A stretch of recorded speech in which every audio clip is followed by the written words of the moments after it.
Pemirsa, meski menyatakan siap untuk mendukung program sekolah rakyat, Kabupaten Oki di tahun 2025 masih mempersiapkan pembangunan gedung baru seluas 10 hektar dan direncanakan akan berjalan di tahun 2026.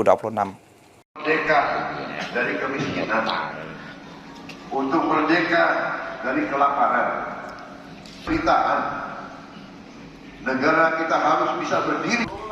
Pemerintah kabupaten sebelumnya sudah menerima kunjungan dari tim Satker Direktoral Jenderal Prasarana Strategis Kementerian PUPR beberapa waktu lalu.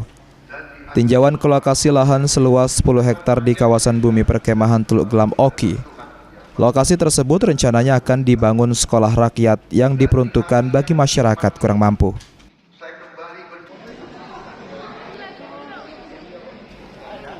Bupati Oki Muhendi Mahzareki menyampaikan bahwa Pemda Oki sedang fokus melakukan penataan aset, salah satunya kawasan Teluk Gelam yang diproyeksikan jadi calon lokasi sekolah rakyat.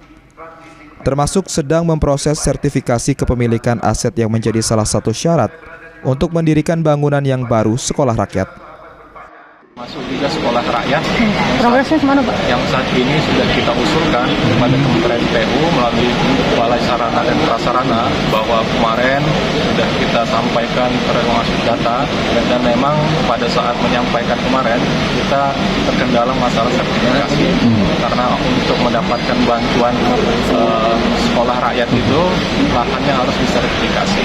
Nah, sertifikasi ini ya sudah kita proses dan alhamdulillah itu sudah dapat sertifikatnya khusus di Teluk Gelam yang nanti ini juga sudah kita serahkan kepada Balai Sarana dan Prasarana bahwa bukti lahan ini memang sah pemerintah daerah.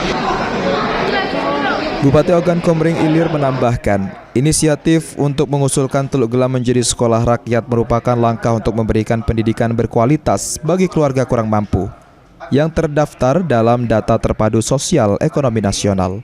Novan Wijaya, PAL TV.